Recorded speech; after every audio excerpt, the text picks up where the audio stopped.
মুনিমানতস্মি। দ্বিতীয় মঙ্গলাচরণ শ্রী শৌনকাদি ঋষিগণ,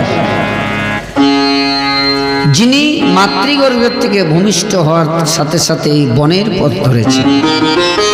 পিছনে পিছনে তার পিতা বেদব্যাসজি হা পুত্র করে ছুটেছেন। এইরকম শ্রী সুখদেবের চরণে প্রণাম। মুনিমানতস্মি। এই শ্লোকের অর্থ আমরা আগামীকাল বুঝবো স্পষ্ট হবে। নৈমিষে সুখমাসীনম অভিবাদ্য মহামতে কথামৃত রসস্বাদ কুশল শৌনক কুশল। ভালো করে বুঝে যাবেন। জয় রাধে। বড় সৌভাগ্য, আমরা ভাগবতের মহিমা কথা আস্বাদন করছি, মাহাত্ম্য কথা,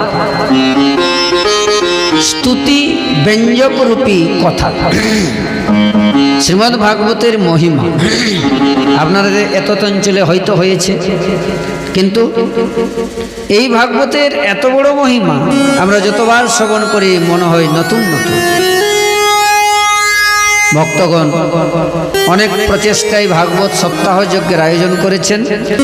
আমরা তার মাহাত্ম্য কথা আস্বাদন করছি, বড় সুন্দর। দেখুন, ভাগবত শ্রবণ করলে কি লাভ হবে এই প্রশ্ন করা হয়। লাভ, আপনারা বিনা লাভে কোনো জায়গায় কোনো কর্মে যাবেন না। যত ভক্ত এসেছেন প্যান্ডেলে, কেন এসেছেন? ভেতরে মনে না থাকলেও ব্র্যাকেটে গোপনে কোনো আকাঙ্ক্ষা আছে, কিছু পাবো। জয় রাধে। কি পাবো? আত্মকল্যাণ হবে, ভক্তি লাভ হবে, ঈশ্বর আমার প্রতি কৃপা করবেন, আমায় কৃপা বর্ষা করবেন। কোনো না কোনো উদ্দেশ্য আছে। তাহলে ভাগবত কেন শ্রবণ করব? আরে আমরা তো সাধারণ মানব, গৃহধী মেধিজন, আমাদের তো ভাগবত শ্রবণ করণীয়। কিন্তু যেখানে শৌনকাদি ঋষিগণ নৈমিষারণ্য ক্ষেত্রেতে, জয় রাধে, নৈমিষারণ্য ভারতবর্ষে 7টি অরণ্য আছে। দণ্ডকারণ্য, চম্পকারণ্য, বদ্রিকারণ্য, নৈমিষারণ্য, বদ্রিকারণ্য, এইভাবে 7টি অরণ্য। যেখানে ঋষিগণ থাকেন পরম সুন্দর নাতিশীতোষ্ণ পক্ষীগণের দ্বারা পরিবেষ্টিত, বড় সুন্দর পরিবেশ, শান্ত সুন্দর, পক্ষীদের পূজনে আবৃত সমস্ত বনপ্রদেশ। সেই নৈমিষারণ্য ক্ষেত্রে 88,000 প্রায় শৌনকাদি ঋষিগণ থাকেন। শৌনকাদি ঋষিগণ একটি যজ্ঞের আয়োজন করেছেন। সত্যম সমমাসত, 1000 বৎসর পর্যন্ত যজ্ঞটি চলবে। হঠাৎ যখন সূত মুনি এসেছেন, তখন শৌনক মুনি পূর্ণাহুতি দিয়েছেন। ওম পূর্ণমিদং পূর্ণাৎ পূর্ণং উদচ্যতে পূর্ণস্য পূর্ণমাদায় পূর্ণমেবাবশিষ্যতে। ওম পূর্ণঃ পূর্ণঃ পূর্ণাঃ। পূর্ণাহুতি যখন দিলেন, অন্যান্য ঋষিগণ জিজ্ঞাসা করলেন, আরে ঋষিবর শৌনক, আপনি এটা কি করলেন? 1000 বৎসর যজ্ঞের আয়োজন করেছি, ব্রত এবং ব্রত, আমরা এটা প্রতিজ্ঞা করেছি, সংকল্প করেছি, ব্রত করেছি। এখানে অনুষ্ঠানের সংকল্প হয়েছে। সংকল্প কি হয়েছে? অমস্য দ্বিতীয় পরাধে শ্বেতবরা কল্পে কলিযুগ কলিযুগ প্রথমে চরণে ভারতবর্ষে আর্যাবর্তৈক দেশে পশ্চিমবঙ্গে পূর্ব মেদিনীপুরে গ্রামের নাম মাসানাং মাসত্তমে, বৈশাখ মাসে কৃষ্ণপক্ষে অদ্য সপ্তমাম তিথৌ, হ্যাঁ শনিবাসরে। নিজের নিজের নাম গোত্র উচ্চারণ করেছেন। কি কি? অহম ভক্তি প্রাপ্তার্থং পরিবার ও পরিজন কল্যাণার্থম শ্রীমদ্ ভাগবত সপ্তাহ যজ্ঞ হরিনাম সংকীর্তন বৈষ্ণব সেবা আদি সংকল্পং করিষ্যে। সংকল্প জয় রাধা। ঠিক সেই রকম 1000 বৎসর যজ্ঞের সংকল্প করেছেন ঋষিগণ। আপনারা 7 দিনের পরে বৈষ্ণব সেবা দধিমঙ্গল পর্যন্ত সংকল্পিত আছে। 3 দিন পাঠ করার পরে যদি বলেন বাবা আর করব না, থাক, চলবে না, প্রত্যবায় দোষ লেগে যাবে। ঠিক তেমনি ঋষিগণ যে ব্রতটি শুরু করেছেন, মাঝখানে কেন পূর্ণাহুতি? শ্রী সূত মুনির আগমন হয়েছে। ঋষি সনক বলছেন অবলম্বন করো, অপেক্ষা করো। আরে আমরা সপ্তাহ এই যজ্ঞের দ্বারা যে ফলটি পাবো, এই দেখো সূত এসেছে, তার কাছে আমরা অনেক বড় ফল পাব।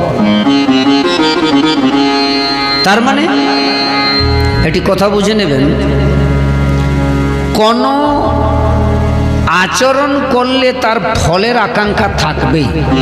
আপনারা ছেলে মেয়েকে পড়ান, একবারে MA BA পড়ান, এই আমার ছেলেকে ভর্তি করব MA, হবে না। আপনাকে হাতে খড়ি দিতে হবে। 1 2 করে প্রাইমারি, তারপরে হাই স্কুল, কলেজে, ইউনিভার্সিটিতে আপনার যেমন মানি পাওয়ার, আপনি সেরকম ছেলেকে পড়াবেন। জয় রাধা। তাই তো বিনা মানি পাওয়ারে পড়াতে পারবেন।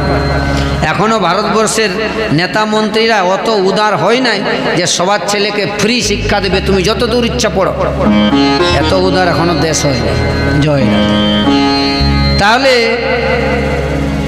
পড়তে গেলে প্রথম থেকে আরম্ভ করো। তার মানে আমার ছেলে একটা ভালো চাকরি পাবে, এই ফলের জন্য আপনি ছেলেকে হাতে খড়ি দিলেন। অ আ ক খ, একটা কবে ফল পাবো, এখন থেকে শুরু করব। ঋষিগণ যজ্ঞ আরম্ভ করেছেন ফলের আশাতে, কিন্তু তার থেকে বেশি ফল পাবে আপনি যখন থালাতে প্রসাদ, অন্ন, ব্যঞ্জন, কুদরি প্রস্তু, জয়রাধে, শুক্তো ডাল নিয়ে বসেছেন, 2 মুঠো খাওয়ার পরে বলেন ওম, পেটটা ভরে গেল। তা তো থালার অন্নটা মানে আপনার পেটের যেমন ক্যাপাসিটি, অতটা অন্ন যখন পেটে যাবে তখন আপনি বলে ওম, পেটটা ভরেছে, বাস বাস, আর দিতে হবে। তাহলে আপনি কি বলবেন? এক থালায় অন্নে আপনার পেটটা ভরল? তা তো নয়। এক মুষ্টিকা অন্নেরও ক্ষুধা নিবৃত্তি শক্তি আছে, একটা অন্নের দানারও ক্ষুধা নিবৃত্তি শক্তি আছে। তো সমস্ত অন্ন যখন আপনি খাবেন তখন আপনার উদরটি তৃপ্তি। ঠিক সেই রকম আপনি বর্তমানে বড় সাধন না করতে পারেন, তার মানে কি আপনি ছোট সাধনগুলি করবেন না? প্রত্যেক সাধন ফল দিতে শক্তি রাখে। ঋষিগণ যজ্ঞ করছেন, ফল পাবেন, কিন্তু এই ফলটি কবে পাবেন? অনেক লং ডিস্টেন্স, 1000 বছর যজ্ঞ হবে তবে পাবেন। আর সূত মুনি এসেছেন, সঙ্গে সঙ্গে সৌনক ঋষি পূর্ণাহুতি দিয়ে দিলেন। আমরা 1000 বছর যজ্ঞ করে যে ফলটি পাবো, এই সূতের নিকটে ভাগবত কথা শ্রবণ করে সেই ফলটি পাবো। বলে ভাগবত ভগবান কি জয়। একটু দয়া করে আমাদের সঙ্গে জয় এবং আমাদের সাথে থাকবে। জয় রাধে। ভালোই মনে হচ্ছে পরিবেশ, তো আনন্দিত হলেন। সর্বপ্রথম সূত মুনির নিকটে সৌনক ঋষি জিজ্ঞাসা করলেন, অজ্ঞানধ্বন্ত বিধ্বংস কোটি সূর্য সমপ্রভ সুতাক্ষা হি কথা সারম মম কর্ণর